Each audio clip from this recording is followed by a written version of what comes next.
Salut à tous, c'est Lunaris. Aujourd'hui, le test d'un nouveau vélo de la marque Engui. Je pense d'ailleurs que c'est la première fois qu'ils proposent un vélo à assistance électrique équipé d'un moteur central. Donc il s'agit de la référence P275 Pro.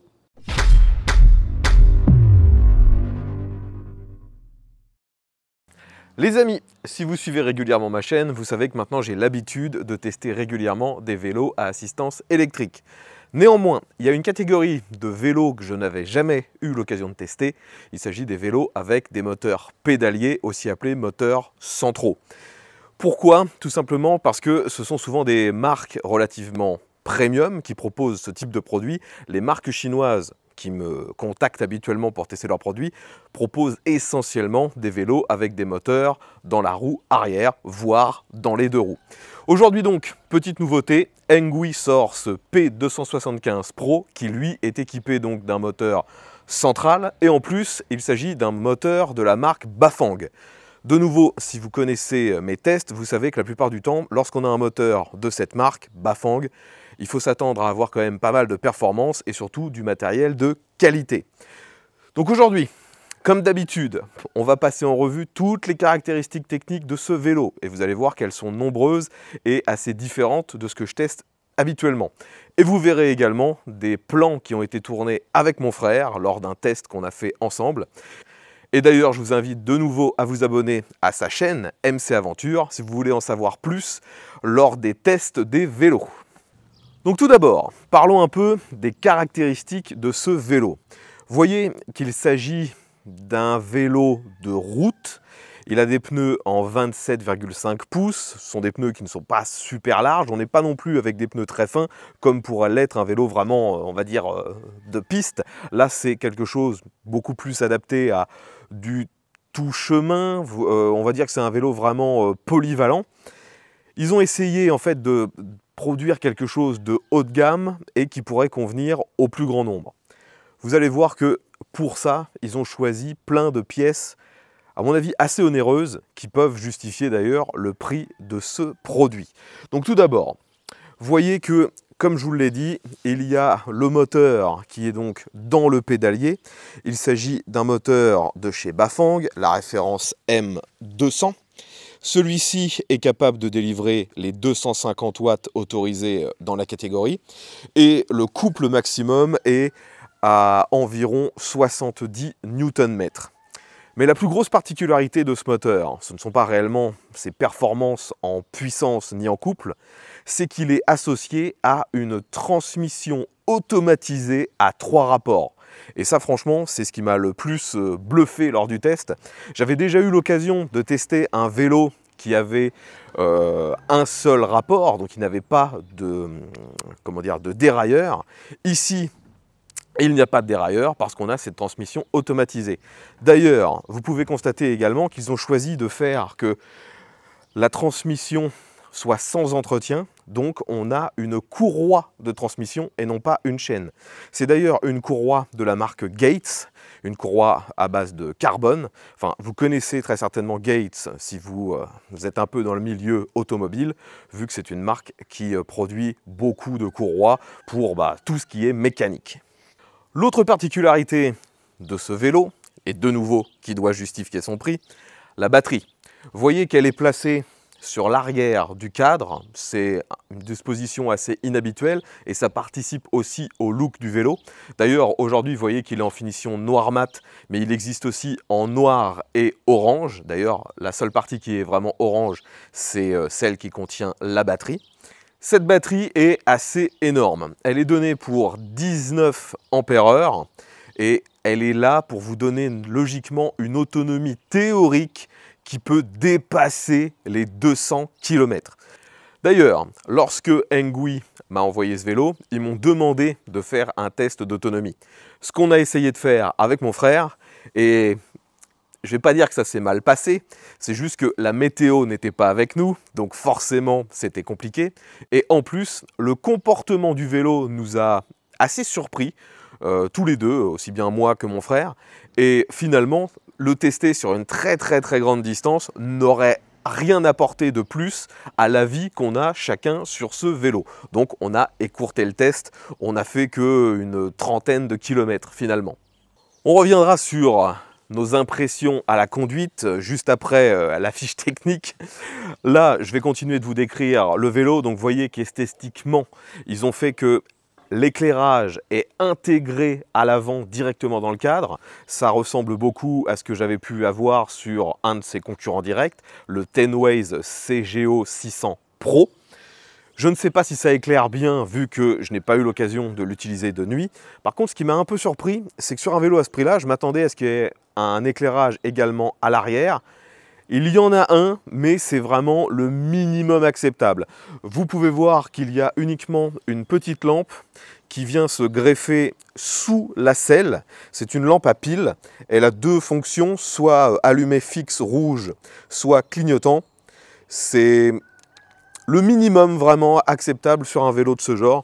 J'aurais vraiment préféré qu'ils mettent un éclairage directement sur le vélo, qu'on ne soit pas obligé de remplacer des piles assez régulièrement. Bon, au vu du look du vélo, ça ne vous aura pas échappé que celui-ci n'a pas de suspension. C'est vraiment une base, on va dire, de vélo route. Hein. C'est quelque chose de rigide. Et forcément, ça participe à la sensation de conduite. Si vous n'aimez pas les vélos, entre guillemets, inconfortables, celui-ci ne vous plaira pas, je vous le dis tout de suite. Néanmoins, afin d'apporter un minimum de confort, ils ont fait que la tige de selle est sur une suspension à air. Alors personnellement, j'ai pas réellement pu profiter du confort apporté par cette tige de selle, tout simplement car je suis trop petit. Le vélo est vendu en taille unique et il est légèrement trop grand pour moi qui mesure 1,70 m. Donc le seul moyen que j'ai de pouvoir utiliser ce vélo, c'est de descendre la selle au plus bas et malheureusement, ça fait qu'il n'y a plus du tout d'amortissement dans ces conditions-là. Bon, maintenant que vous en savez un peu plus sur les caractéristiques de ce vélo, parlons un peu de son utilisation. Déjà, comme je vous l'ai dit, première surprise, c'est quand même un vélo qui est fait pour les personnes d'assez grande taille. Moi, personnellement, j'étais pas à l'aise dessus. Et mon frère, qui est un peu plus petit que moi, vous doutez bien que c'était la même chose. Je pense vraiment qu'il faut faire au minimum 1,75 m, 1,80 m pour être bien sur ce vélo. Ensuite, vous voyez que la position est quand même assez sportive. Le guidon est finalement plus bas que vos fesses. Tous les cyclistes pourront trouver ça relativement normal, mais il faut avouer que moi qui ai essentiellement des vélos électriques en test, c'est une position qui est finalement relativement rare. On a beaucoup plus souvent des positions très décontractées, avec le guidon très très haut. Là c'est l'inverse, on est très en appui sur l'avant, donc si vous avez des problèmes au niveau du poignet, enfin au niveau des poignets ou au niveau du dos, de nouveau, je ne pense pas que ça vous conviendra. Pour les autres qui aiment les positions vers l'avant, eh bien là, vous retrouverez justement cette position un peu sport. Il s'agit d'un vélo homologué, en plus avec un moteur central, donc vous pouvez vous douter qu'ils n'ont pas mis d'accélérateur. Là, c'est vraiment le moteur qui va vous aider, et bien sûr, il intègre un capteur de couple. Donc, ce qui est génial, c'est que à la moindre pression qu'on fait sur les pédales, tout de suite, ça vous aide. Il n'y a pas réellement de temps d'attente comme sur d'autres vélos qui ont des capteurs de pédalage. Là, ça fonctionne très bien. Ensuite, dès les premiers tours de roue, ce qui surprend le plus, c'est justement la transmission automatisée. Il n'y a absolument aucune intervention de notre part. C'est vraiment complètement transparent. Vous avancez et vous allez sentir qu'arrivé à une certaine vitesse, vers entre 10 et 15, ça change de rapport. Et ensuite, à peu près à 20 km/h, de nouveau, ça change de rapport. On sent bien qu'il faut fournir un effort supplémentaire sur les pédales pour continuer d'avancer. Donc il y a vraiment 3 rapports et ils sont vraiment, perceptibles. Et franchement, au tout début, lorsque j'étais sur du plat, ces 3 rapports me convenaient assez bien. C'était plutôt agréable. En plus, sur ce vélo, vous avez d'autres pièces de chez Bafang, comme par exemple l'écran et les commodos. Dans cet écran, vous allez retrouver 6 modes de conduite. Donc le premier, c'est Eco. Ensuite, vous avez Tour, Sport, Sport Plus, puis le mode le plus performant qui s'appelle Boost. Donc vous vous en doutez, c'est comme sur les autres vélos électriques, sauf que là ils ont donné des noms, mais d'habitude c'est 1, 2, 3, 4, 5. Là, ce sont des noms bien identifiés. Ça vous permet d'avoir de plus en plus d'aide, même si, il faut l'avouer, les différences d'un niveau à l'autre sont quand même relativement faibles. La plupart du temps, en fait, je passais presque de Eco à Boost pour sentir une réelle différence. Mais même en Eco, quand vous êtes sur du plat, eh bien, ça fonctionne déjà plutôt bien. Autre bonne surprise, lorsqu'on l'a utilisé, vu qu'actuellement on est en hiver et que les routes sont assez boueuses, eh bien on a été très surpris de ne voir aucune trace de boue sur nos vêtements. Les garde-boue devant et derrière sont en métal et franchement la protection est excellente. Vous ne finirez pas sali. On sent que ça a vraiment été conçu justement pour des gens urbains qui ne veulent surtout pas se salir. Et vous pouvez constater également que si vous avez besoin de transporter quelque chose, il y a un porte-bagages à l'arrière qui peut supporter jusqu'à 25 kg. Au fil de notre périple, on a également pu constater que les freins qui équipent ce vélo sont vraiment excellents. C'est du matériel de chez Tektro. C'est complètement hydraulique, ce sont bien sûr des freins à disque et la sensibilité, les performances du freinage, il n'y a rien à dire. C'est même peut-être même un peu trop pour un vélo censé essentiellement être utilisé en ville. Sur le freinage, vraiment rien à dire. Donc pour l'instant, vous pourriez vous dire que, mis à part le fait que le vélo n'est pas adapté aux personnes de petite taille, il n'y a pas réellement de problème. Et c'est lorsqu'on a finalement voulu prendre une côte, d'ailleurs vous connaissez peut-être cette côte, elle est relativement connue par chez moi, elle s'appelle la côte des deux amants. On l'avait déjà prise à nombreuses reprises avec mon frère, avec de différents vélos. Là, on a essayé de la gravir avec ce P275 Pro et franchement, on a vite déchanté. Je vous l'ai dit, il y a un système de variation automatique de la transmission. Et le problème, c'est que vu qu'on n'a aucune intervention dessus, on ne peut pas la forcer à rester sur un rapport. Ou du moins, si c'est possible, je n'ai pas trouvé comment et ce n'est pas indiqué dans la notice. Ce qui fait que dans la côte, que ce soit moi ou mon frère, on s'est tout de suite retrouvé dans la nécessité d'être presque en danseuse instantanément pour forcer le vélo à prendre un peu de vitesse. Et le problème, c'est que dès qu'on arrivait au-delà des 10-12 km/h, il avait tendance à nous mettre sur un rapport supplémentaire. Et donc, c'était encore plus dur. Donc finalement, le problème de ce vélo, c'est son système de transmission automatique qui ne permet pas vraiment de mouliner. Tant qu'on est sur du plat, ça va encore. Mais dès qu'on est vraiment sur de la forte pente, c'est compliqué. On a même l'impression de plus dépenser d'énergie que si on avait été sur un vélo non électrique. Parce que l'autre, entre guillemets, problème de ce vélo, c'est qu'il est loin d'être léger. Il pèse 28 kg, avec la batterie bien sûr. Et si je le compare de nouveau avec le Tenways CGO 600 Pro, vous voyez que ne serait-ce qu'à son look, ça ressemble beaucoup. Et il avait une transmission à courroie, il n'y avait pas de dérailleur non plus.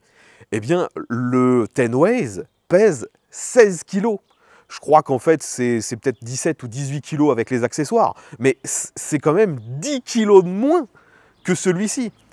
Et franchement, on ne s'était pas retrouvé dans des situations aussi compliquées avec le Tenways. Il était beaucoup plus facile à emmener.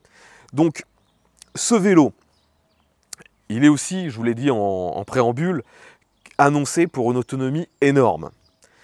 En fait, c'est pas parce que la batterie est énorme, parce que quand on regarde sur le compteur, il nous annonce l'autonomie avec l'électricité. Et même en mode économique, ça ne dépasse pas les 90 km, ce que le compteur vous affiche. Donc les plus de 200 km qu'on vous donne, c'est tout simplement parce que l'énergie que vous allez dépenser ne vient pas de la batterie, mais vient de vos jambes.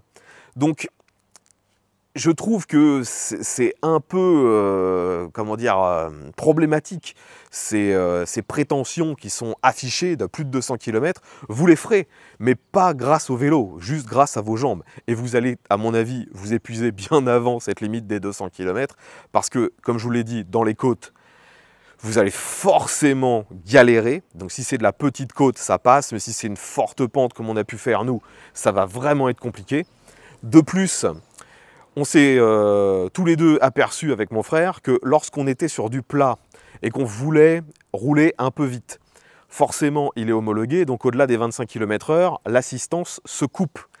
Et le problème, c'est que la géométrie du cadre, la position sur le vélo vous incite un peu à vouloir prendre de la vitesse, la même chose qu'on ferait sur un vélo classique non électrique. Mais c'est beaucoup plus dur qu'avec un vélo classique, justement parce qu'il est beaucoup plus lourd et qu'au-delà des 25, le moteur ne vous aide plus. Et vu que la transmission se cale forcément sur le troisième rapport quand vous êtes à relativement haute vitesse, aux alentours des 25, eh bien vous êtes toujours en force, et vous avez tendance à vous épuiser. Je pense vraiment que finalement, le même vélo qui est en vente actuellement dans une autre version chez Engui, qui s'appelle le P275 ST, qui a lui aussi la même batterie, un cadre relativement similaire, mais sans la barre au milieu, un guidon plus haut, et surtout, la version ST a un dérailleur à 9 vitesses, eh bien je pense vraiment que celui-ci doit être beaucoup plus polyvalent et beaucoup plus facile à utiliser que cette version Pro. Enfin voilà les amis, vous voyez qu'il n'aura pas été nécessaire pour nous de faire plus de 200 km pour s'apercevoir des problèmes que pose ce vélo.